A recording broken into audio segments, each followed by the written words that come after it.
it's me, Catherine, and welcome back to my channel. If this is your first time seeing my face, hi! My name is Kat, and I really like musicals. Apologies if you can hear the rain, it is storming pretty hard right now. Today, I'm going to break down 5 steps that kind of make up a Broadway body and the advice that's been helping me the most. Today's video is made possible by Care Of, so huge thank you to Care Of for sponsoring this video. What we're going to be discussing today is a little difficult to describe. You know, the term Broadway body sometimes has incendiary or harmful tags attached to it, and I don't love that definition of it. To me, a Broadway body means that you're living a happy, healthy, balanced lifestyle that helps you pursue your goals. And my definition isn't limited to a certain size, it's about living a healthy lifestyle that covers all facets of health. So that's what we're going to be talking about today. Question of the day, what steps are you taking toward living a happy, healthy, balanced lifestyle? Let me know in the comments down below. Now, because I'm going to be covering multiple facets of health, I'm going to be speaking in very general terms. Something worth noting is that everyone has different health needs. I'm going to try to break this down into 5 easy steps, and I'm going to share what's been working for me, but you know your body best, so do what's best for you. And that might mean working with a therapist or a trainer, a nutritionist, a life coach, a speech therapist, or any other professional. And that is totally okay. What's important is that you're living a happy, healthy, balanced lifestyle. Step 1.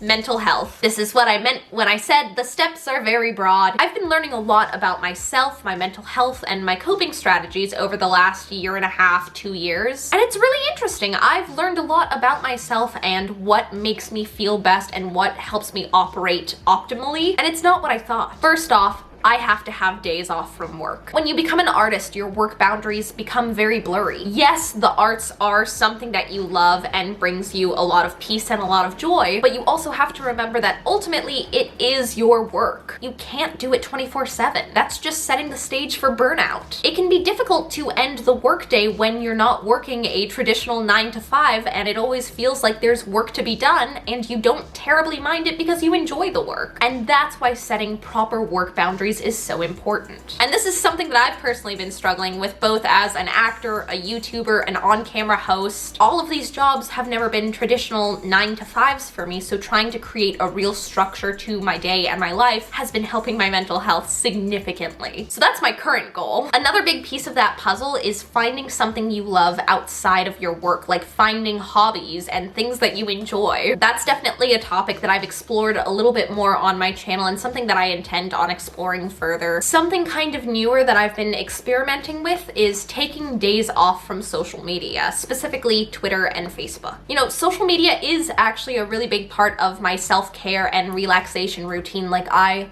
love watching YouTube. Like, that is my ultimate fun time way to wind down and relax and kick back. I also love listening to podcasts or watching gaming streams, so I'll still definitely enjoy that, but watching people, you know, type hateful things to each other over the internet is definitely not part of my self-care routine. So kind of being cognizant of how much time I'm spending internalizing that part of the internet, if that makes sense. Step 2. Physical health. So I've kind of broken down my physical health into 2 major subcategories. Can you tell I'm a Virgo moon? What I'm putting in my body and what I'm doing to my body. So the way that I view what I'm putting in my body has definitely changed pretty drastically over recent years. Nowadays, I try to make the more nutritious choice rather than just choosing whatever has the least calories. Rather than demonizing certain foods as bad or putting them off limits, I'm kind of trying to relabel them as fun foods that should be enjoyed sparingly, but still definitely enjoyed. For instance, I keep a log of when I have dessert or an adult beverage. I don't entirely force myself to like give up cupcakes or not have wine nights with my friends. I'm just cognizant of it. One of my big goals for 2020 is prioritizing my health and sticking to a self-care routine. I want to make sure that I'm getting enough vitamins and taking supplements where I need them, so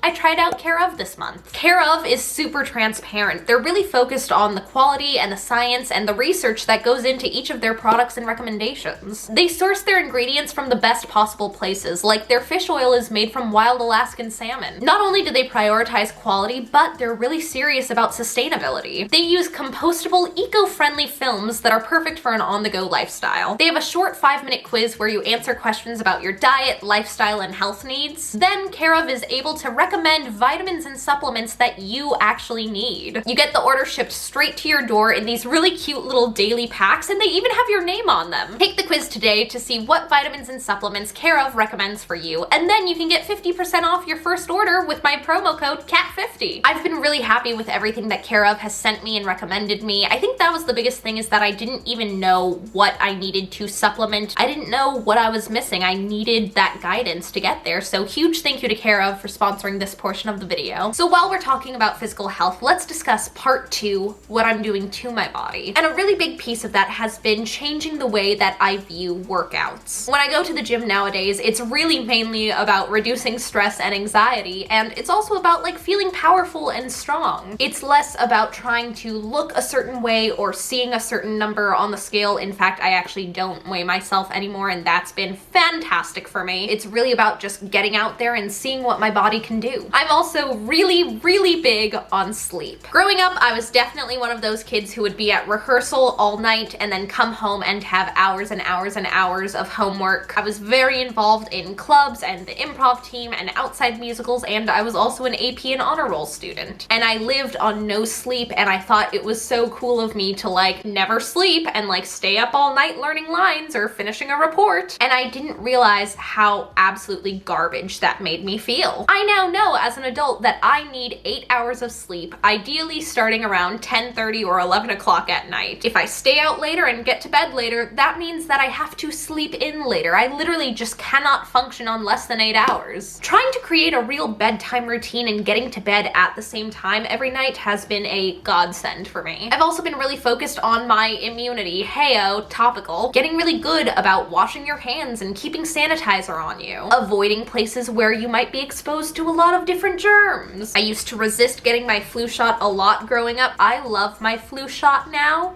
because I hate getting sick. Not just because it's not fun when you're sick, but it affects your business. As a creative person or as an artist, most of the time you are what you're selling. Step 3. Emotional health. This is all about understanding and managing emotions. Now, maybe I'm totally fulfilling that classic artist stereotype, but I have a lot of feelings, okay? I feel things very, very deeply, and they affect me deeply, so it's definitely something that I need to be aware of and try to manage so that my life isn't overrun by things I can't control. So whenever I'm feeling stressed or angry or sad or some sort of other negative cloud of emotion, I'll write it down and I'll break it down. For example, why am I sad? Because I'm not pretty. Why don't I feel pretty? Because I'm a mess. Why are you a mess? Because I'm on day 4 of dry shampoo and wearing ugly sweatpants. And that's how I usually realize that I'm not actually sad, I'm just insecure.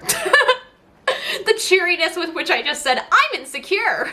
Incredible. The answer isn't always as simple as just washing your hair and putting on a fresh pair of jeans, but sometimes it is. If a solution is that easy to find and implement, you might as well do it. I recently read a really fascinating and honestly kind of disturbing article about how difficult it is for actors to detach from their character at the end of the workday. The emotions that your character experiences have a way of kind of bleeding into your personality if you don't find a way to properly cut it off. You need to be in touch with yourself emotionally so that if that's going on, you realize it and you can take steps toward detaching. Making yourself and your emotions and your health a priority is an absolute must. Some things that help me unwind and kind of get back to my neutral happy place include journaling, reading, and doing yoga. Step 4, vocal health. Vocal health is definitely a recurring theme on this channel because it is such a big part of our health as creatives. Of course, number 1 rule is no screaming under any circumstance. Even if you're in a show or doing a role that requires screaming, you have to be doing it safely. That's a question that I get pretty often. I don't even know how to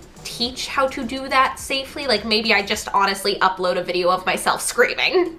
I think that might be the answer. I think I've done like a disproportionate amount of roles that require screaming on stage, so it kind of seems second nature to me. I have a wonderful vocal coach that I've worked with for years, and her husband is also my theater mentor, and one of the biggest lessons they ever instilled in me is the importance of protecting yourself so that you can have a very long, fulfilling career in the entertainment industry. If you're doing 159% every single night on stage, that's not sustainable. Anyway, some things that I've been doing doing recently. If my voice gets tired at the end of the day, I will straight up stop talking. I'll just put myself on a little impromptu vocal rest. If I'm in a situation where I can feel my voice getting tired, I won't push myself. In fact, I'll do the opposite. I feel like I see this a lot if I'm at a party or a hangout and I'm trying to talk over loud music. Rather than just upping my volume, I'll move away from the speakers or go into the kitchen or go into the backyard and continue the conversation where it's a little easier on my voice. Additionally, voices are so individual, so get to know yours. For instance, I feel very comfortable singing a lot of high G's and A's and B's without getting tired. But on the flip side, I know that I need at least 8 hours of sleep or else I'm not even going to try singing. Knowing the circumstances under what's the most comfortable and easiest for me has taken some time to understand, but it's really worth it. Step 5. Self-care. Now, as the title suggests, this section is all about the self and what you're doing for yourself. And this can vary from person to person. In fact, a lot of what we've talked about in this video really falls under self-care for me too. For instance, healthy work boundaries and doing some form of exercise are really big parts of my self-care routine. I've also got some kind of weird ones, like ensuring that I leave the house once a day and getting to bed by 11 p.m. every night. Self-care can totally include all of the cutesy things that you usually associate with self-care, like getting your nails done or taking a bubble bath, but you can also do things that take care of yourself on a daily basis. It's not just about doing a face mask every 2 weeks, it's about washing your face twice a day, or whatever your skincare professional recommends. I don't know your skin. It would be way creepier if I knew your skin. I want to know your skin. Again, it's all up to you and doing what you need to do for yourself. I know this video was kind of an out there concept, but I hope you enjoyed it and I hope maybe it helped you out. Again, huge thank you to Care of. I'll link them in the description box down below. If you're new here, hit subscribe. Join the musical theater internet cult. Yes, I said internet cult. If you want more videos, be sure to check out my vlog channel. I hope you guys are having a great day. I love you so much. Break a leg, and I'll see you guys next time. Bye!